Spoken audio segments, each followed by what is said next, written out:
don't believe that living with death every day affects your feelings. I've been fortunate that I haven't had any deaths in our immediate family, but I do believe that you maybe become hardened to the fact that death occurs every day. Still, when it would happen in your family, it would be as hard on you as it would be if you weren't associated with this business.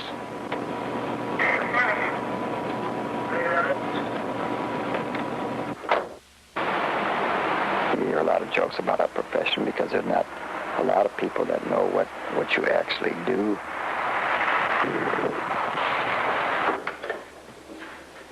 People have no idea what the embalming process is, or I'm sure people don't even realize when they sign for an autopsy what an autopsy is.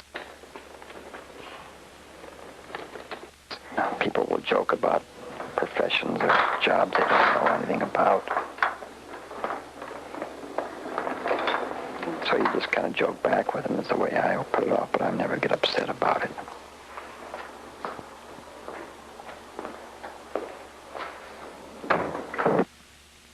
I used to live at the funeral home. All my friends used to say, oh, how can you live at the funeral home when there's dead bodies there? But a dead person will never bother you. It's the live ones you have to worry about.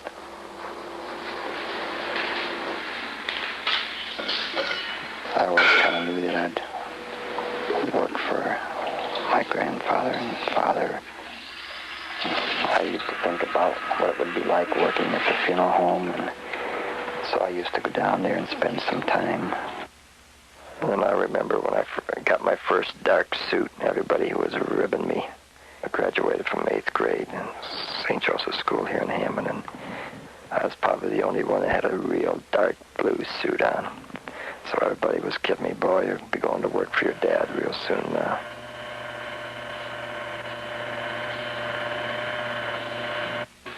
The Burns Funeral Home was originated by my father, James E. Burns, in the year of 1908.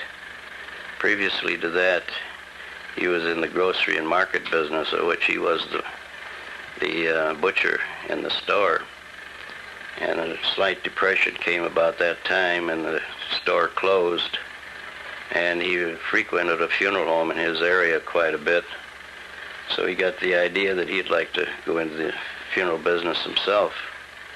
So he went to embalming college and got his license, came out to Hammond and started the funeral home. That was 1908, which that makes us our 75th year this year, 1983.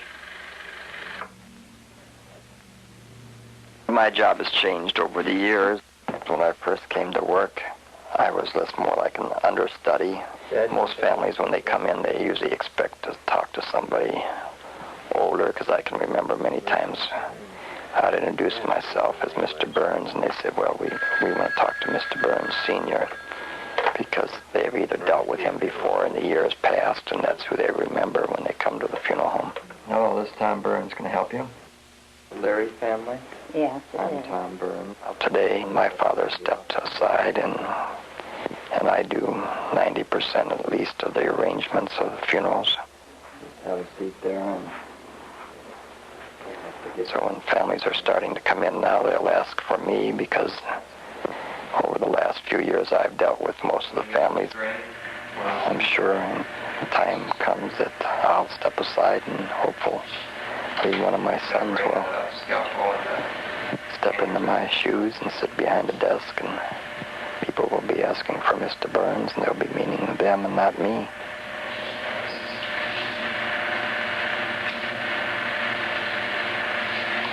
It's hard for a father and son to work together, because you have your own ideas, but your father is always the boss, and so therefore many times the ways that you want to do things aren't the way that your father wants to do things, but you have to go along with him because he is still in charge.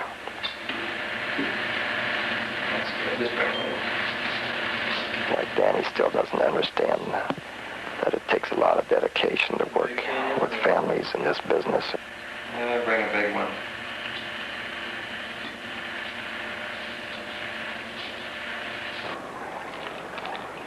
I'm sure he's disappointed in that he's not meaningful parts of the business.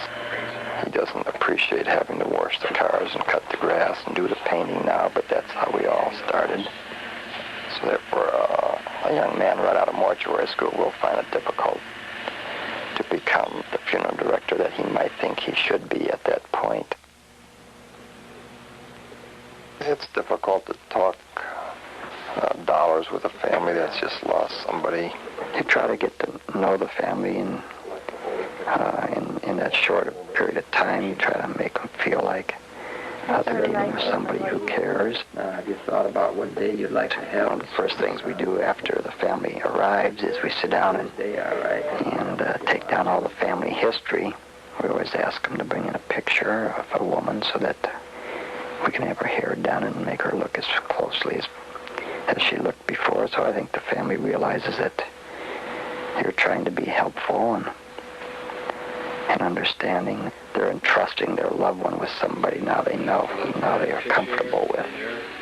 That kind of falls into place. I think if you just take the comb, part it where you normally parts it there. It's got good color already, so just take a little bit of powder to take the sheen off. That's about all we can do for today because they're not bringing the clothes in until tomorrow.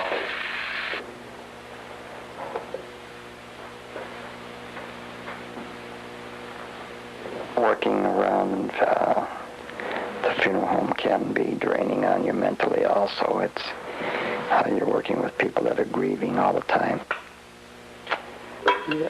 It gets to you sometimes.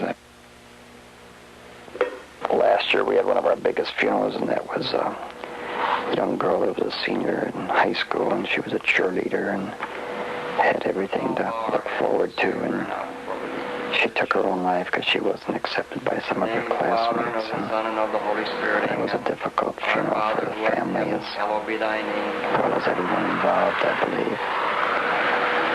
Because you just can't imagine how a girl at that age could take her own life.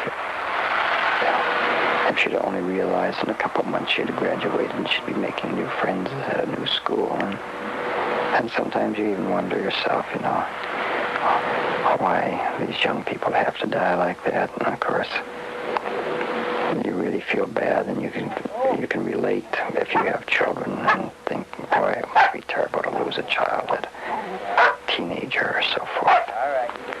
So a lot of times your business doesn't always stay at the funeral home. When you go home at night, sometimes you think about what you've done that day and what you have to do tomorrow. But I'd say the best and most satisfying part of my work is when you have a family come in and thank you sincerely for all the services and the caring that you showed them during a very trying time.